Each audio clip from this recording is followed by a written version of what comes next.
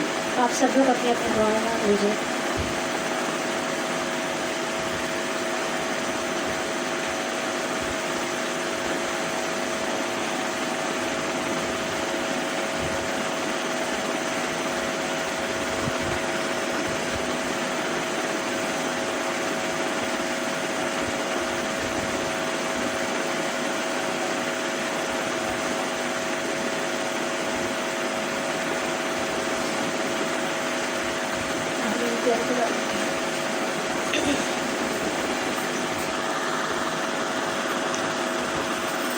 سبحان ربک رب العزت عما یصفون وسلام علی المرسلین والحمد للہ رب العالمین۔ السلام علیکم ورحمۃ اللہ وبرکاتہ۔